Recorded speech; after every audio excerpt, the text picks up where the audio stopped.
Okay, as I was saying, the poetic nature of it really helps the meaning to, kind of really sink into your heart, right? You can think about the meaning of it differently than if it was just kind of just stated, right? Because of the way that the poetry links the concepts and thoughts together in a unique way. It's kind of it's wonderful, a spiritual poem, right? Okay, so we I think Ishima finished only one verse, so verse 11, right?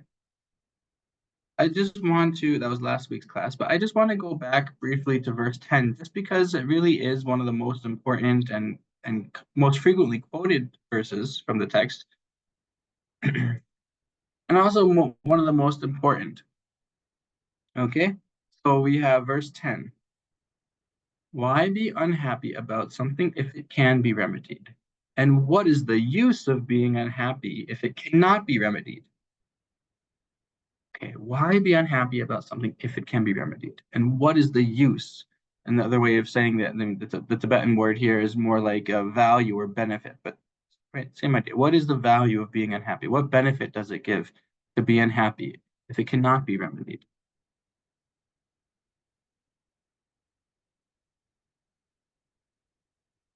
So this is really, it's such a simple verse, but it really does set the stage for our training in this practice of patience and resilience, right? It's an attitude. It's about taking on a new attitude towards your problems, right? We have so many problems, like I was saying, it's too many to even think of. I mean, come on, every single day, right?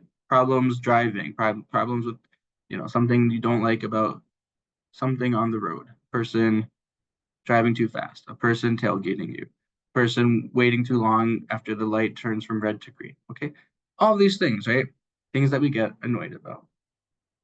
We have problems in work, right? The boss asks us to do something, but asks us to do too many things. We're already busy and they come and say, oh, please do this. You have to do this.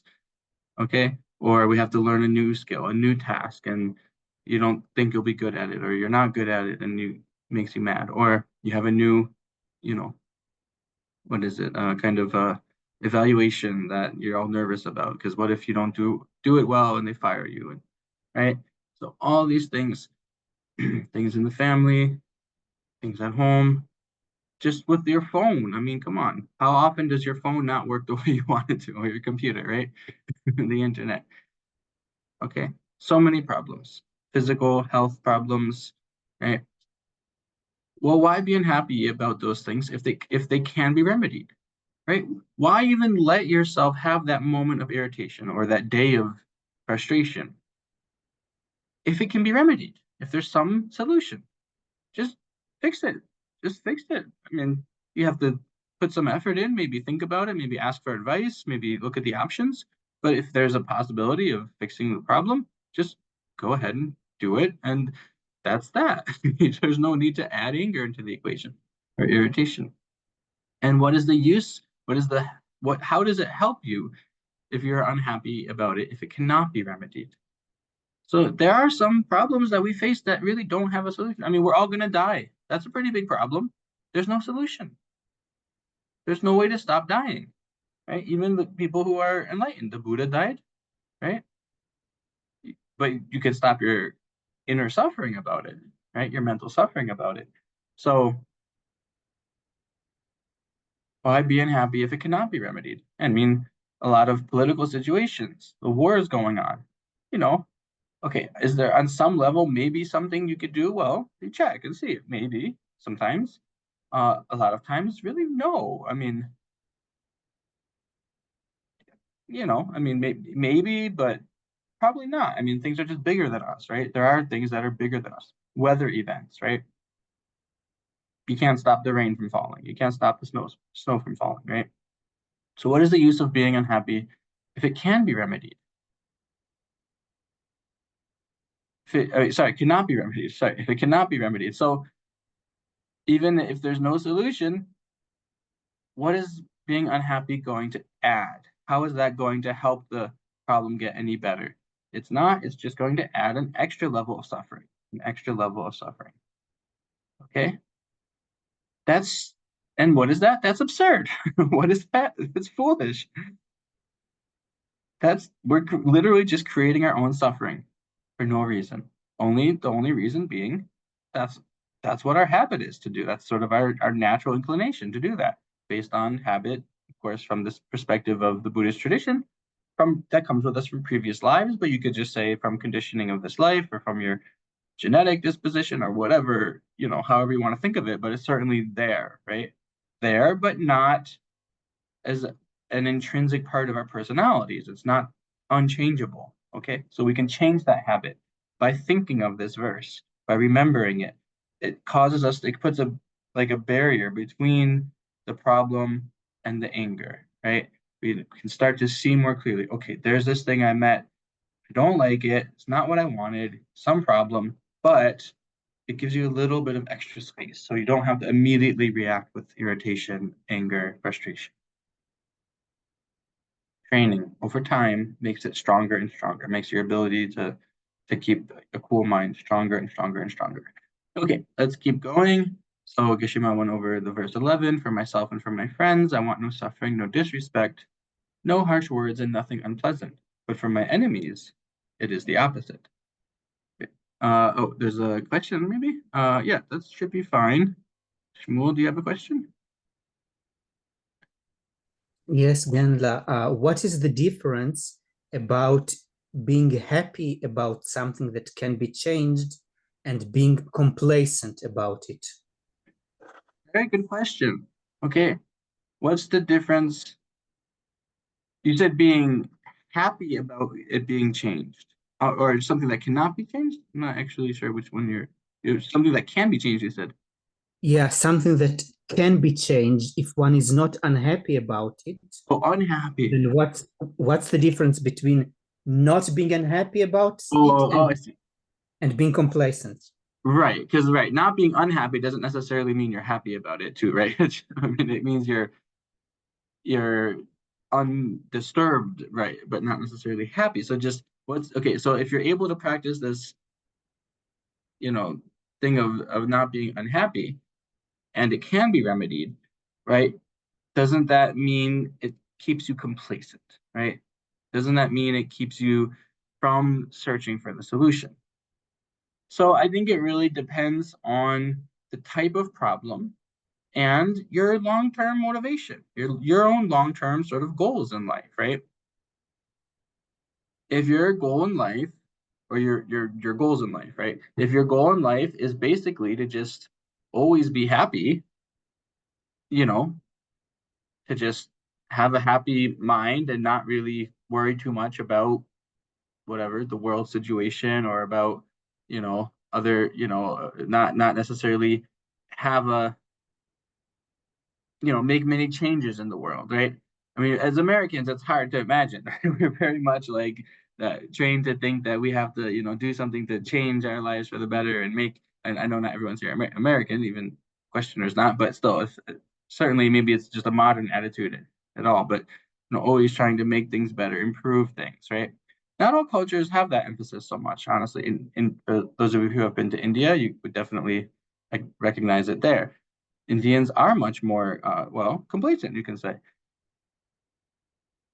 in general. Okay. And so, yeah, it can happen. So, but I think that if that's like your goal, just to like be contented throughout your life, then it probably would be a sense of complacency there. But that would be accomplishing your goal, right? Because you don't necessarily want to change things so much. Now, what if in other words, like it's almost like the first option where something can be remedied becomes like something that cannot be remedied. Just from your perspective, you're not that interested in finding the remedy or finding the solution. You just let it be. You're complacent. Okay, fine. I'll just keep my mind happy. Let it be. I don't really care. That is an option. Okay, but if your option is more like to if it's motivated by a sense of altruism or compassion, which is really what's going to bring the greatest happiness to yourself in the long run, then you do want to solve problems, right? Because problems not only are bad for you, they're bad for others too, right? Most of the time, most of them. right? Or even if they're just harming you, maybe it prevents you from being able to do something greater for others, right? I mean, if you are stuck in traffic and that's your problem, and it could be, and you have to get somewhere to, you know, go help someone else. If you're supposed to, right? If you told a friend you would go help them do something, someone who's sick, and you're going to bring them food or whatever, right? Yeah, you want to solve that problem because someone's counting on you, right? Even though, uh, yeah, well, so in that case, it is harming more than one person. But I'm sure there's some problems that seem like they're just harming yourself, but that also prevents you from doing more for others, right?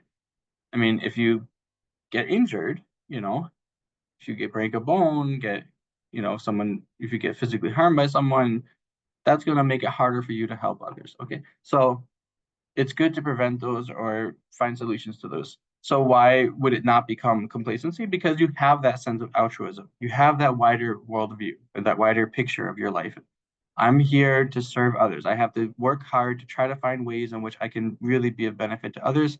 So that means I have to remove the obstacles in my way to doing that, right? So then you still won't be unhappy, but you also will have an energy, you'll have a motivation to go and do something to find solutions. I mean, I mean, if you want to become a doctor to help people, right? And this is so not even a spiritual sense, but just a general, it is still a kind of altruism, right? Then there's going to be problems you'll face, right? Maybe you won't at first, maybe you don't have enough money to go to the school and you have to figure out how am I going to get the loans or how am I going to get a scholarship or, there's all these things that come up. But if you have a strong motivation to do it, then you don't have to become unhappy. You just work through these obstacles and you'll find a way to do it without getting angry and without getting complacent. Okay, that was a good question. Very good question. I would say that it's easy to miss. It's easy to fall into complacency though when you're trying to practice this. So you do have to think about it. You just have to think about it. Like, okay, what do I mean, again, for most of the problems we face kind of on a day-to-day basis are probably things that if we don't put that much effort into trying to fix or solve, right, probably won't make that huge of a difference, honestly. Like these little things that come up and irritate us all day long, probably can just basically ignore it more or less and go on with your day. But then there are some problems that wouldn't be appropriate with. You just gotta kind of take it case by case. Okay. Number 11. Number 12. The causes of happiness sometimes occur, but the causes for suffering are very many. Without suffering, there is no renunciation. Therefore, mind. You should stand firm.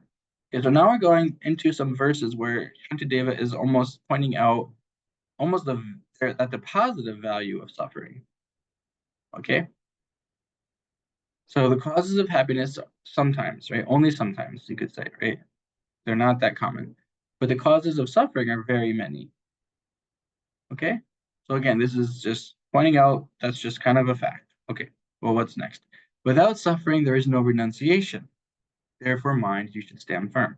So we already know that there's going to be basically more happiness than suffering because there are more causes. Sorry, there's going to be more suffering than happiness because there are more causes for suffering than there are causes for happiness. But that's actually a good thing. There's a value to that. It's fine. Why? Without suffering, there is no renunciation. Without suffering, there is no renunciation. Okay, is anyone familiar with what renunciation means? Maybe raise your hand a little bit. Some people are not. Okay. Some people are roughly familiar, some are not familiar. Okay, so what does renunciation mean? Renunciation is a very important practice or way of thinking, attitude. Okay. And again, it really is based on an understanding of the world that includes this continuity of consciousness that goes beyond this life. Continuity of the mind or consciousness that goes beyond this life. It stretches from before we were born, continues after we die, taking on a new life. Now, what does that lead us to? Well, it leads us to the picture of what's called samsara, a cycle of existences. Okay? cycle of existences. So this is the whole foundation. Like when we're really talking about, kind of genuine Buddhist Buddhist practice, this is the big picture of it, right? There is this cycle of existences called samsara that we go through without being under control, without having it under our control. And it's not the only option, right? There is this way of existence where we just kind of are propelled around by our previous karma, our previous actions, and then our disturbing emotions and what's called the afflictions, right? But that's not the only option. The other option is nirvana. Okay, nirvana. Nirvana means a state of being. Okay, so you're still a person, you're still a human being when you achieve nirvana, but it's a state of being in which there's no more suffering. There are no more disturbing emotions. The mind is completely in genuine, total, imperturbable peace. Imperturbable. Nothing can take away the peace of mind ever again. It's a permanent, complete cessation of suffering. Okay, that's nirvana. It's like a good goal, right? Like we all want happiness anyway. Well, why not just get the permanent happiness, right? Like, I mean, if you like Netflix and you have the option to get like a month subscription, or you have an option to get like the lifetime subscription for like a better deal, right? It's cheaper anyway. Just go with the lifetime subscription, right? Why would you only want a month? Okay. So we want the lifetime subscription to happiness. It means it's never going to go away. It's never going to be perturbed. So that's nirvana. So what is renunciation?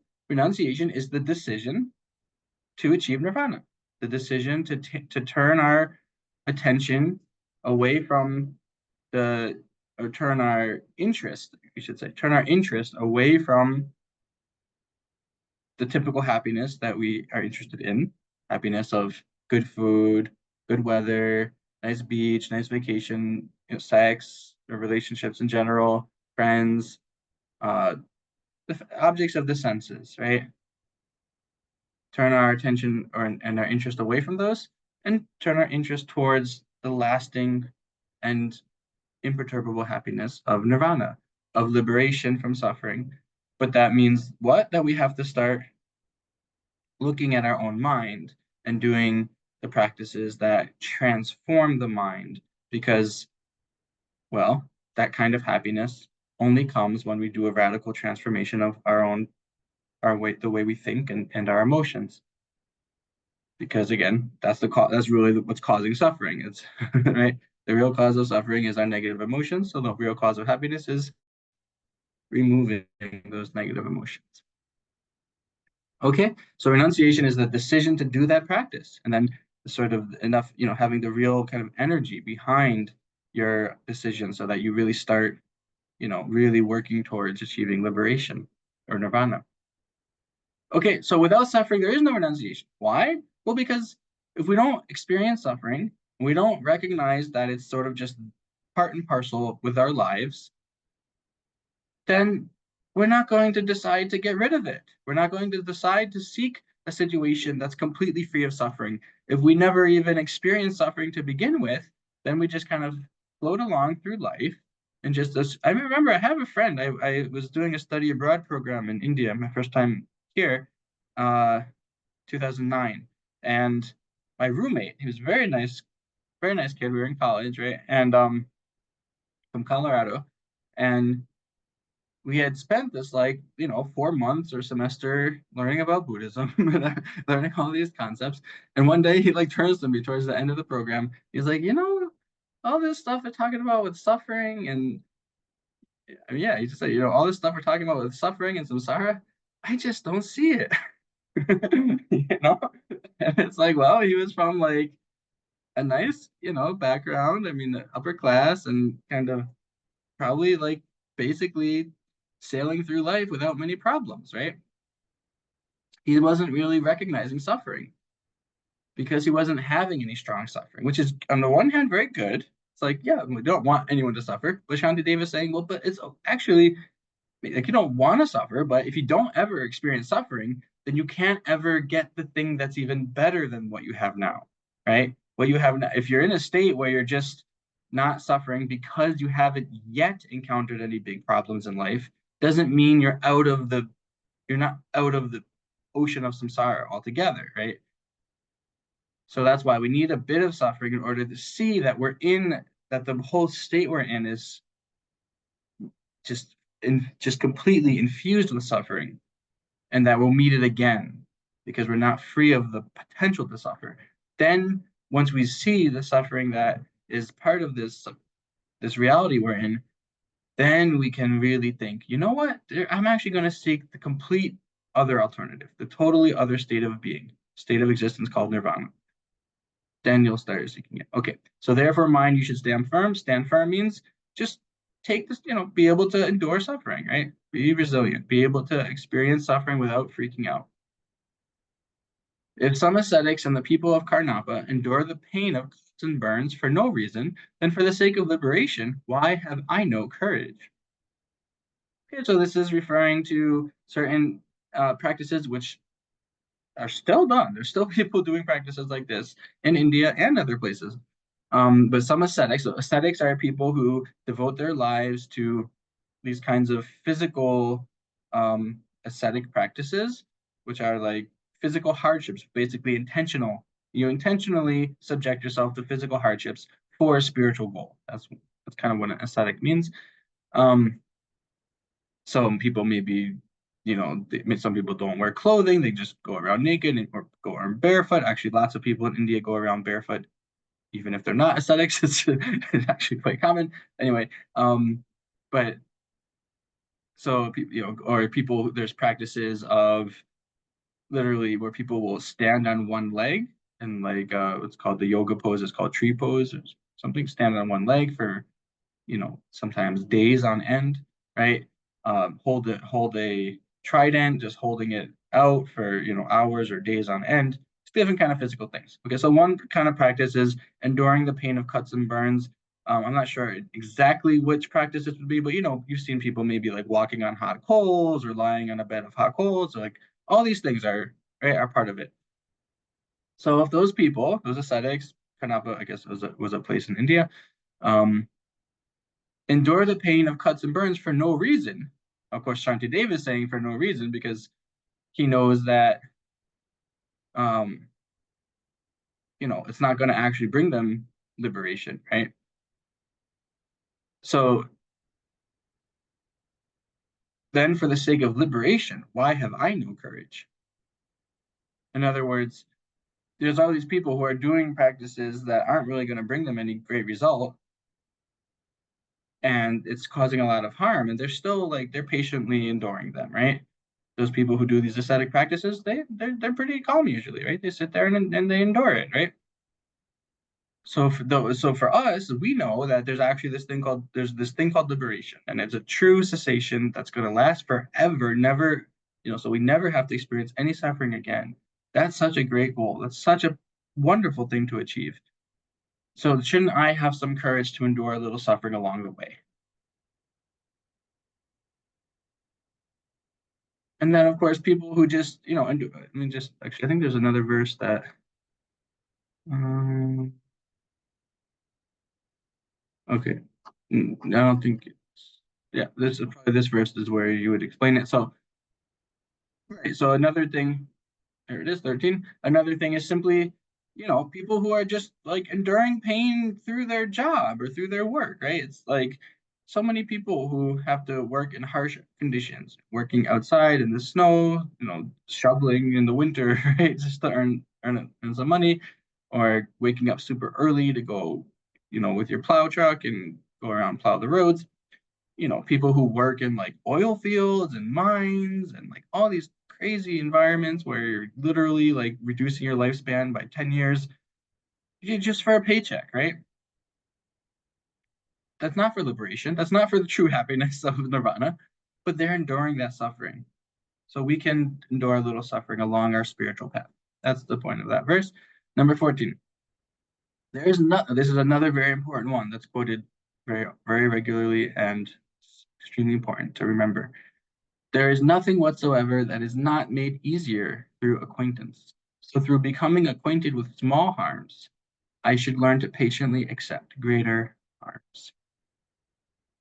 Okay, now this one it probably rings true, right? There is nothing whatsoever that is not made easier through acquaintance, right? There is nothing that does not get easier through habit, in other words, right? Everything gets easier through habit. So through becoming acquainted with small sufferings, I should learn to patiently accept greater harms. So of course, this most, in most of our experience, it's probably most relevant when we think about like learning some new skill, something that we start with, maybe learning to play the guitar or the piano, learning to play an instrument, learning to sew or knit or whatever it is, right? You start off and it seems really difficult. You have no idea what you're doing. You don't know if you're going to be any good at it, right? You can't do it. The first time you try, you can't do it right. I mean, whatever, learning to bake bread, learning to cook, right? But you do it again, and you do it again, and you do it again, you do it again. And then it gets easy. And then you get good at it. Okay. Well, now what's the skill that we're talking about here? Well, the skill is patience. The skill is fortitude itself, right? The skill is being able to face suffering or harm without getting angry. That's the skill here. Okay. You're building up your resilience. So, in other words, you have to, again, make the decision, like, right, in verse 10, you make that's like you're making the decision. Okay, I'm not going to get angry because it's not going to help the situation. Even if there's a solution, it certainly won't help. I'll just solve it. If there's no solution, no remedy, getting angry won't help. So I'll just not get angry. Well, then you have to actually go through the training, right? Go through acquainting yourself with that practice. So when you have a small suffering, you can really implement it, right? Something small. Okay, the person at the traffic light isn't going when it turned green. Okay, I'll just sit here and wait. That's what else? There's nothing else to do. It's fine. I'll just stay. I'm fine. Listening to a good song, sitting in my car. An extra 30 seconds sitting here is not going to kill me. Okay, it's fine. They'll notice eventually. you know, Whatever it is, right? You you think about the problems with anger, the reasons why you don't want it, how it disturbs your mental peace, and you start to be able to just accept the thing, accept the reality of what's happening without getting angry. So with small sufferings, and then slowly, you can even accept great sufferings. Like His Holiness the Dalai Lama he's able to accept the suffering of his entire people. He's the leader of his people, right? He has the responsibility of caring for 7 million Tibetans. Yeah, and they were invaded by another country, and a million of them were murdered. You know, his huge swaths of his entire culture was destroyed. He has patience to endure it. That's because he trained over time, right? It's not easy to endure such patience and be able to say, "I love the Chinese people. I love Mao Zedong." Sonia says of Mao Zedong, he was like a father to me. He had a personal relationship with him before they actually kind of fully invaded and he had to flee into exile. Um, So number 15, who has not seen this to be so with trifling suffering, such as the bites of snakes and insects, feelings of hunger and thirst, and with such minor things as rashes? 16, I should not be impatient with heat and cold, wind and rain, sickness, bondage, and beatings. For if I am, the harm they cause me will increase. So now it's kind of funny here, actually. I think this is certainly I don't know what to say. It's just a testament to the times, I guess. But when I read 15, I'm like, huh, those don't seem that trifling to me. Like, if I got bit by a snake, I would be totally freaking out, right? I would not want that snake around me for a second. I don't know what I would do with it, honestly. But really, like we really are pampered, right? In our current world, in our current lives, we are so pampered. Bites of insects? No, you put on the spray, you put your whatever the zappers out so the mosquitoes don't come at you at all. Rather they lose their lives than get an insect bite. I mean, usually we don't even think about it, right? We don't think about the lives of insects as valuable, but they're certainly valuable to the insect. Um, Hunger and thirst, like, we go through great pains to avoid ever getting hungry and thirsty.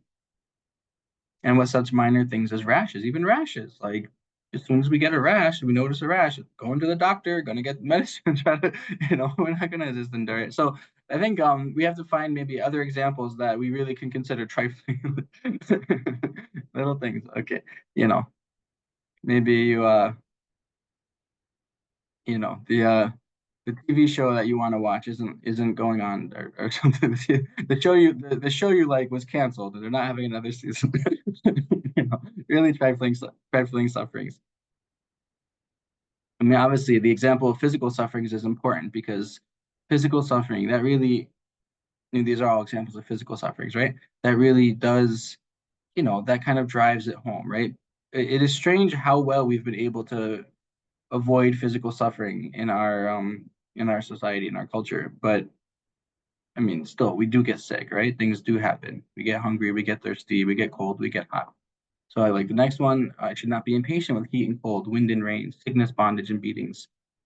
So even sickness, bondage, and beatings, like those are those are pretty serious harms, actually. I think even in this verse, this is sort of not supposed to be an example of a small suffering, but a bigger one. Bondage and beatings is it's pretty big suffering, right?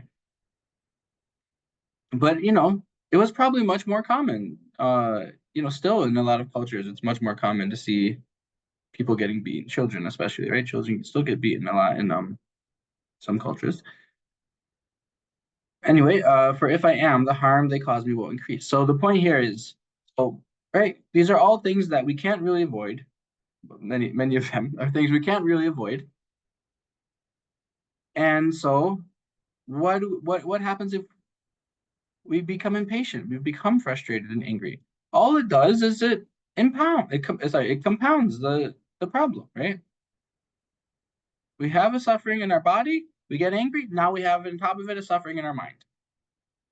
That's all we've done. We've added suffering to suffering. Why would you add suffering to suffering? Again, because it's not in our control until you go and make the effort to control it. And then your whole life changes. And then you realize that you can endure these things. I was just thinking about the heat and cold because, in India, I still it's not easy for me to get used to the heat, right? It is a hot country. I mean, parts of the US are too, right? I'm sure if I lived in Georgia or Carolinas or Texas, I probably wouldn't be too happy there. But anyway, um, India is hot, and but what do I do? Well, what can you do? I mean, sure. The truth is, like, if I, do go out in the sun without any protection, and that's like every day it's sunny, right? I mean, not, except for the rainy season, then I get burned. Like it's bad for my skin. I could probably get skin cancer, right? Okay, but doesn't mean I need to get impatient. I just put on some sunscreen. Usually I'll put up an umbrella, so that's one of the things, right? If there's a remedy, why get angry? So still that same reasoning applies with all these things, right? Still, if there's a remedy to some of them, you can apply the remedy so you don't get more suffering and endure more problems than you had to. But you still don't have to get angry. It's not going to help. You don't have to get impatient. Okay? And so you just apply the remedy and go about the your life. Keep going. Okay. Let's see. I think it's almost time here. Okay, a few minutes, right? No, I'm looking at let me see. Forget one of my clocks is off. I think this is the one that's yeah, we're still good. Okay. Are there any questions? Can we go on to the next one? Okay, let's go on. The next one's kind of funny. It's a nice way, another kind of nice, it's very logical, but it's just kind of something we don't think about too much. Okay, 17. Some, when they see their own blood, become especially brave and steady, but some, when they see the blood of others, faint and fall unconscious. 18. These reactions come from the mind being either steady or timid, Therefore, I should disregard harms caused to me and not be affected by suffering. Okay, so this is like saying like someone they see their own blood become brave and steady. Someone they see the blood of others faint and fall unconscious. So it's just again, it's kind of just descriptive in a way, just pointing out that there are these different propensities, right? People react differently. But it's showing that there's a kind of bravery that you could have, that some people have, and that we could develop, right? So people who are very, what's the opposite of brave? I don't know, but it's people who don't have a lot of bravery, or they're very easily, they're made queasy very easily, or scared. Then they'll just see blood from on anyone and completely, overreact and get really scared by it. Other people, even if it's their, so the point is here, even if it's their own blood, right? Sure, the blood of others, they don't even care, but even if it's their own blood, instead of like going, oh, I'm bleeding, they go, okay, I'm in a battle, or whatever it is, like, or even okay, I have an injury. It makes you stronger, right? I mean, it's kind of a masculine thing, but the point is just the way your mind reacts to things. So these reactions, so 18 makes it clear these reactions come from the mind, being either steady or timid. Therefore, I should disregard harms caused to me and not be affected by suffering. Right? I mean, even if you're giving blood, right? And that's something people where you see your own blood. Some people don't want to give their own blood because they're timid, right? They're like, oh, I can't see my blood. I don't like needles. I don't like getting, pinched by things. And other people are like, okay, let's do it. I'll go give my blood. And they see it pumping out and they just don't mind at all, right? So again, this is an example, but to illustrate the overall attitude, right? Therefore, I should disregard harms caused to me and not be affected by suffering. So whatever kind of harm it is, right? Don't let yourself get scared. Don't worry too much. Just recognize, okay, I can manage. I can deal with it. I can get through it. This is gonna make me stronger. That's the attitude, right? What doesn't kill you makes you stronger. To summarize in a modern phrasing. Okay. And I think with that we are about at time. If there's any question, I'd be happy to take it.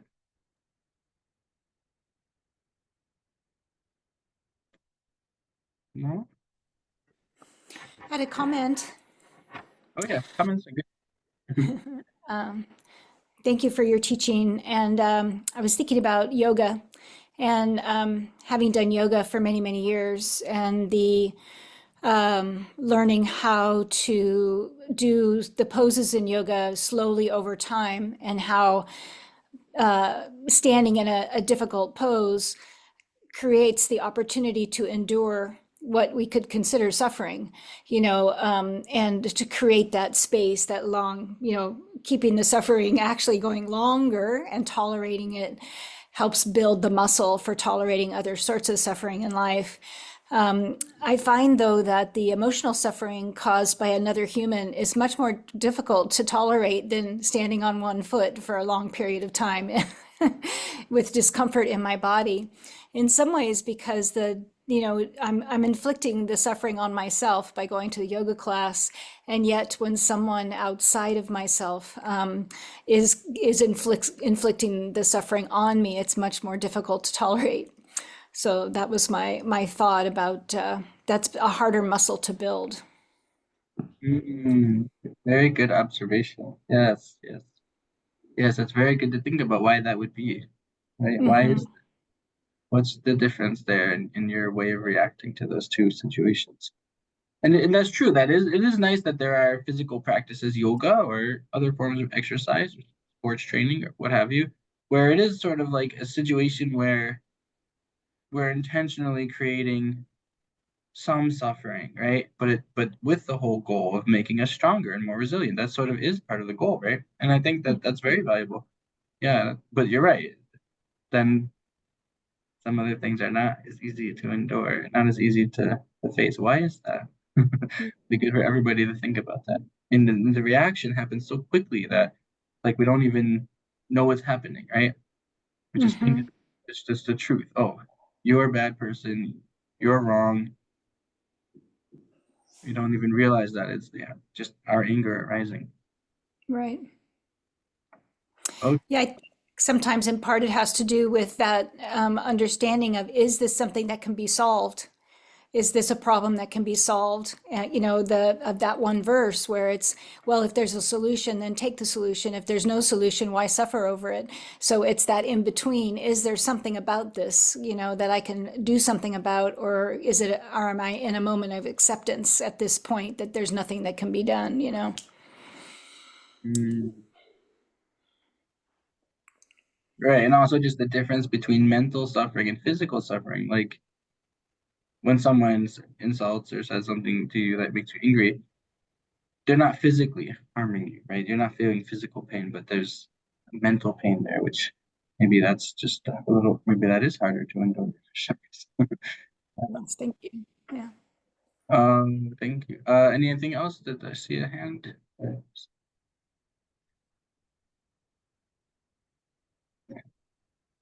Yeah, go ahead and just start talking. Venerable Donyo, so with regards to our being pampered in terms of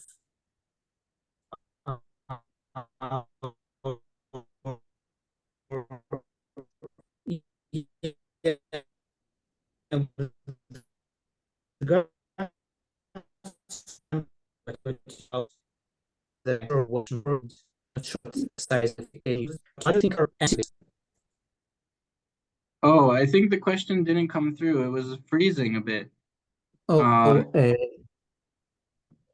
Try again, or even typing it might work. Oh yeah, try yeah. that. So in terms of our being pampered, what are antidotes to being pampered to sort of fix the situation? What are antidotes to being pampered? Move to India. I'm saying that to Shmuel because he's been to India and I know he knows India. So yeah, I mean frankly, what comes to mind is what Susan just said.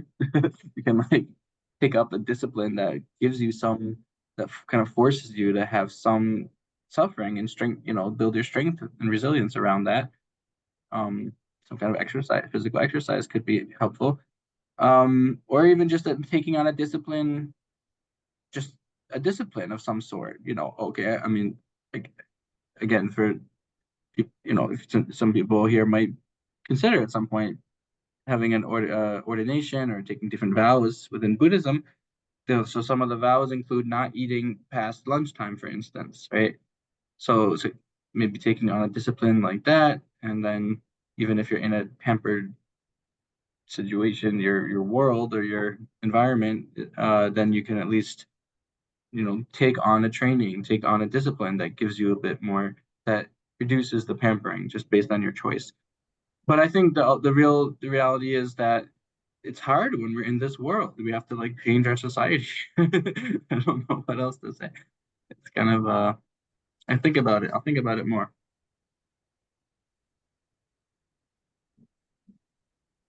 Yeah. Just a comment on that. One thing that can, I think, help you with pampering is practicing gratitude, because it helps you recognize that your pampered ways that they come from lots of other sources that help you, and that you have a benefit, an extra special benefit. Thank you so much.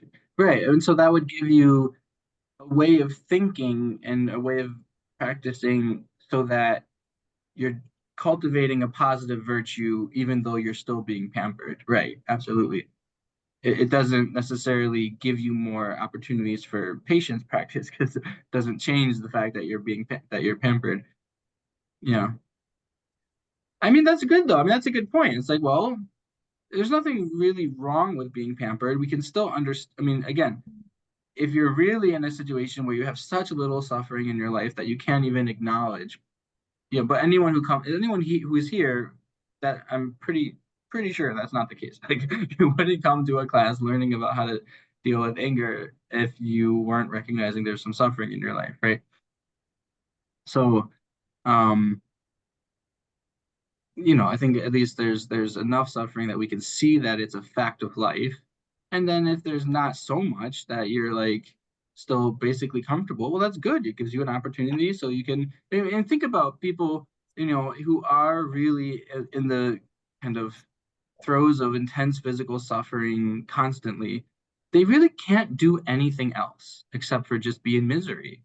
If you're really starving, I have a friend who's has kidney failure, and he's only about 40 years old. He's on dialysis, and he basically has to just go. His life is going to dialysis and going back home and just sitting around, and he hasn't have energy to really do anything else.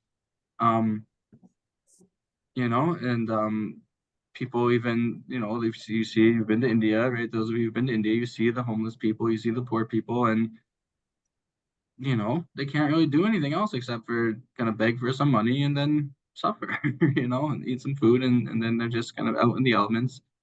And it's hard. It's hard. So the fact that we're pampered isn't a problem. That's all I'm saying. But I think that advice from Melinda was very good to use that to help increase our sense of gratitude and sense of understanding of our interdependence, that we depend on others for the well-being and pleasure we have, but then also continue to still develop intentionally. We have to like think about, that's why meditation is really helpful. Like take 10 minutes and sit down and really think about how, even though we don't have too much intense physical suffering, we still are in the nature of suffering. We haven't gone beyond suffering, right? We haven't gone beyond illness. We haven't gone beyond death, right? Those are still facts of our life. So you can still generate renunciation.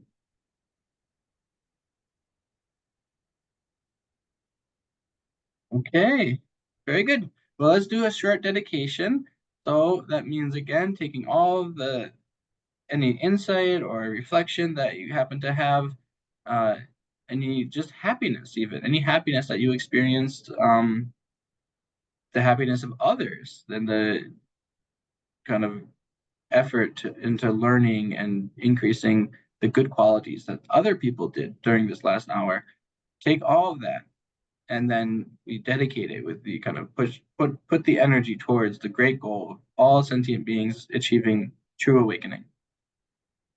Due to this merit, may we soon attain the awakened state of Guru Buddha, that we may be able to liberate all sentient beings from their suffering. May the precious Bodhi mind, not yet born, arise and grow. May that born have no decline, but increase forevermore. Changchu Samcho Rinpoche, Ma Kye Panam Kye Gyorji, Ye Pan Yam Pa Me Pa Yang, Gong Ne Gong Du Pel War Shou, Kang Ri Ra Wei Kor Wei Shin Kam Dir, Pen Dang De Wa Ma Lu Jung Wei Ne, Chen Re Zig Wang Tenzin Gyatso Yi, Sha Pe Si Te Par Du Ten Gyorji. Okay, thank you, everybody. See you next time. Thank Have a you, good week. everyone, Okay. joining Venerable Losang Live teaching, and have a wonderful week. I look forward to seeing you again and everyone here at us. Thank you. Bye.